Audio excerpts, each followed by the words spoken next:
దసరా నవరాత్రులు అమ్మవారికి ఈరోజు 4వ వారం మినపవడ చేయబోతున్నా. దేవునికి ఎంతో ఇష్టమైన మినపవడ చేయబోతున్నా. ఒక 4 గంటలు అట్లా నానబెట్టి పెట్టుకున్నా. నేను మిక్సీ వేసుకొని వద్దాం.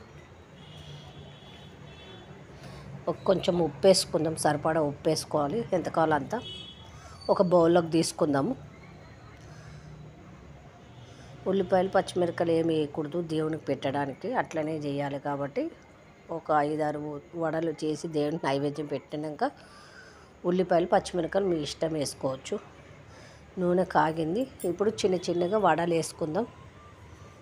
దేవునికి ఎంతో ఇష్టమైన మినప వడలు ఈరోజు చేయబోతున్నా. చిన్న చిన్నగా వేసుకుందాం.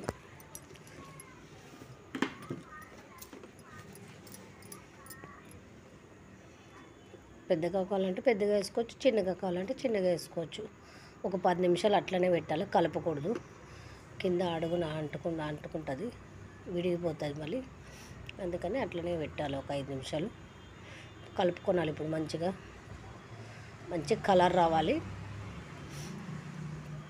ఒక 5 నిమిషాలు అటు ఇటు కలిపితే కలర్ వచ్చేది. ఎర్రగా వస్తే బాగుంటుంది, చూసేకి కరకరాన్ని బాగుంటుంది, తినడానికి దేవునికి పెట్టడానికి కూడా నైవేద్యం చాలా బాగుంటుంది. మంచిగా ఏంపుదాం కలర్ వచ్చేదాకా.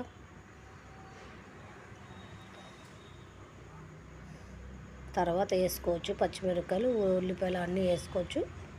దేవునికైతే ఉల్లిపాయలు లేకుండా వేసి పెట్టాలి. మామూలుగా మనం తర్వాత పిండి ఉంటుంది కాబట్టి ఎక్కువ ఉల్లిపాయలు పచ్చిమిరపకాయలు వేసుకోవచ్చు, ఏం కాదు. దాంట్లోనే వేసేయచ్చు, ఏం కాదు. ఉల్లిపాయలు లేకుండా దేవునికి నైవేద్యం ఎంగిలి చెయ్యం కాబట్టి వేసేయచ్చు. ఎందుకంటే అట్లా పెట్టాలని పెద్దవాళ్ళు అంటారు కాబట్టి నేను అలానే చేసిన. వేసేవాళ్ళు పెడతారు, ఏమో అది తెలియదు మనకి. పెద్దోళ్ళు ఏదో ఉల్లిపాయలు పచ్చిమిరపకాయలు ఏమి వేయకుండా పెట్టాలమ్మా నైవేద్యం దేవునికి అంటారు కాబట్టి నేను పెట్టే. అట్లని మీ ఆప్షన్ అది. మంచి కలర్ రావాలి,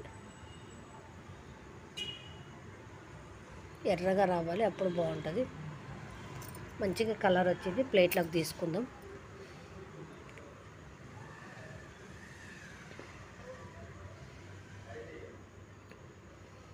ప్లేట్లోకి తీసుకొని దేవుని కాడ పెడదాం.